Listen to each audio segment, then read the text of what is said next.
There's a big perception in sales that you close at the end of the sales call, that there's methods and tactics that you do at the end of the call that gets the client to buy from you. But is that really the best way to sell your potential client? We're going to have that conversation right now. It might just completely shift your thinking about the sales process. And I've got some information at the end of this video about free sales training. So stick around to the end because I trust all of this will help you feel way more confident on your next sales call.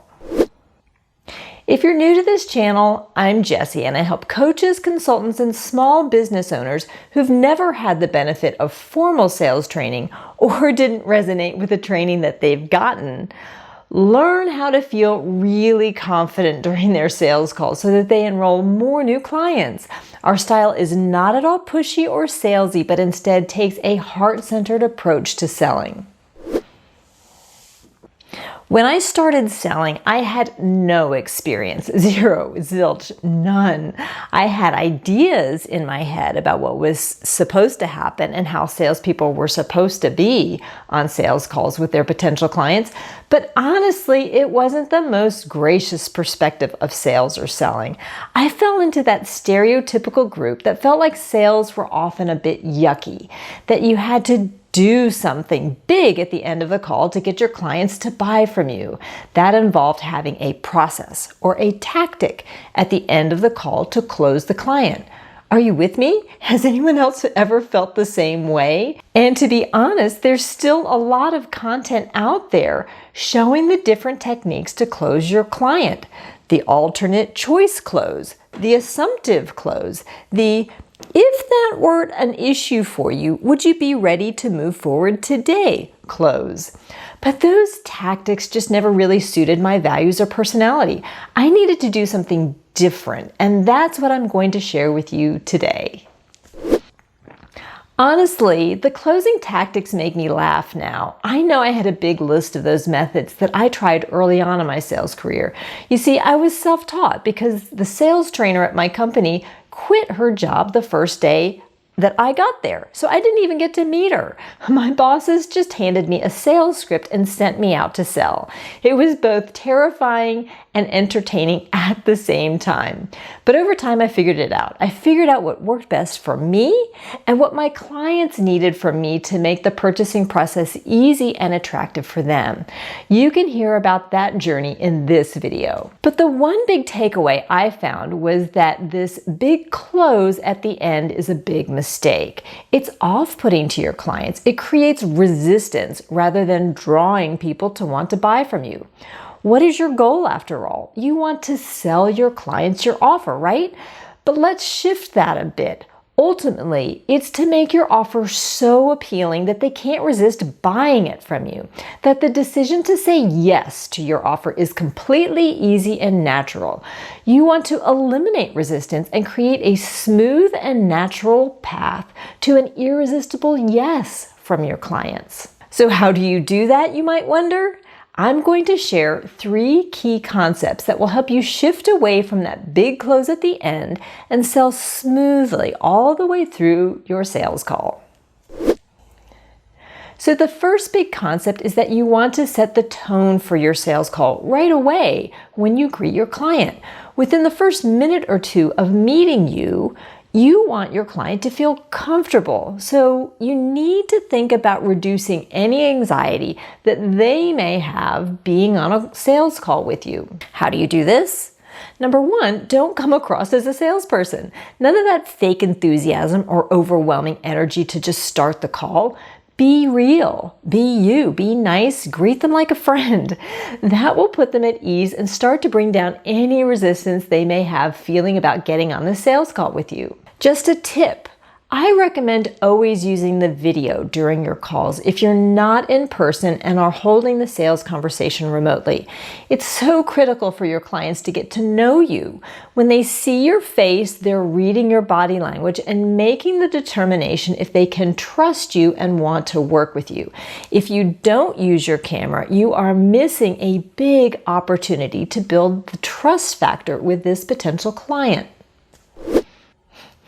The second concept is that you're going to actually sell all the way through the call and not at the end. How do you do this? Well, here's the secret. To you, it will feel like not selling at all. Great news, huh?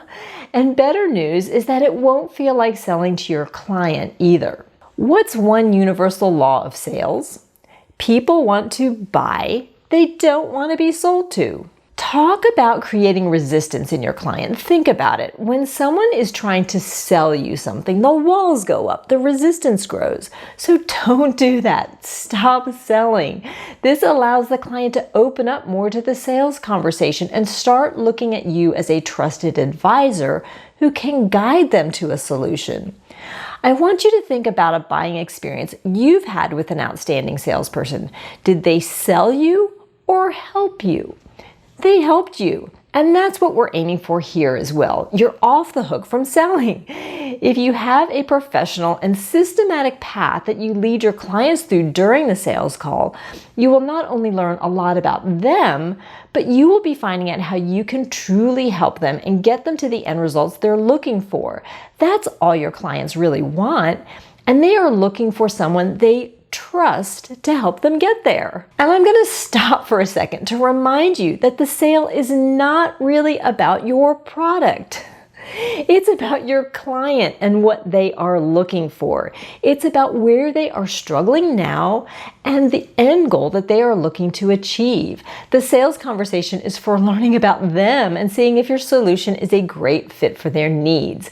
That is selling all the way through. That is helping the client get to what's important to them with someone they trust, and that's you. The third big concept is that as this conversation wraps up, you will want to ask your client if they're interested in working with you. That's the close. Just a simple, easy question that is perfectly natural at the end of this conversation. For perspective, once you've identified that your offer actually does match with their needs and ideal outcomes, you want to share what your offer is, right? They need to hear about what you do at some point. So this is where you share your offer. You let them know how it aligns with what they're looking for and how it has helped others. And once you're done with that, you see if they're interested with a simple question like, how does this sound? Or, what do you think? Or even, does this sound interesting to you? These questions are so natural to ask at this point. Again, it might feel a bit scary because they will tell you what they think, but that's normal. There should not be any other big close. No complicated tactic, nothing manipulative, nothing pushy, no pressuring, just an easy question to get their thoughts. And yes, they will have questions and possibly other concerns will come up at this time. We talk about how to handle sales objections in this video. But honestly, at this point of the conversation, you just need to continue in your role as a trusted advisor and look at any question or objection as their interest in figuring out how to work with you, and you problem solve those questions with the potential client. Can you see how energetically this selling through the entire sales conversation feels so much more natural for both you and your client? It takes the pressure off both of you, particularly if you felt like you needed to do this big close at the end to do the sales process properly. It's so much better, so much more aligned with what the client really wants from the call and feels so much better for you. And the end result is that the client will resonate with you more, will trust you more, and will be open to your offer more so than ever before. As a result, your sales start to increase. You will feel more confident on your sales calls and your clients are happy to buy from you. It's totally a win all the way around. And as promised, I'm excited to invite you to my next free masterclass training. In the training, I get into more detail about how to pull together all of these tips on my channel and to have a confident, successful, and authentic sales conversation with your potential clients where they feel drawn to work with you. You don't want to miss this upcoming session because it's going to be chock full of easy to implement processes that can shift your sales momentum starting with your very next sales call. Get the link to join my VIP waiting list for this great learning event in the description below. Now, I trust that these steps resonate with you and either they are a good reminder of how to approach your sales calls or you've picked up on a few new ideas that you want to implement with your current practices. It's my goal with these tips to provide you with actionable value that you can implement in your business and in your sales calls right away so that you can maximize each and every sales opportunity with your potential clients. And if you found this conversation to be of value, please hit that like button. I really appreciate your support of this channel. So if you would also please subscribe, hit the bell for future notifications, and share it with friends who might benefit from this content as well. And I'm curious, which of these tips you found most valuable? Please drop those in the comments below as well. If you're looking for sales coaching sooner and are ready to make an immediate impact on your business now, we can schedule a conversation to see if we're a good fit to work together and what that would look like for you specifically. I've dropped a link in the description below for that as well. And from here, I look forward to seeing you next week with more sales tips to help keep you out of that pushy and pressure-filled sales zone, yet still signing up more and more new clients each and every day. Have a great week, my friends.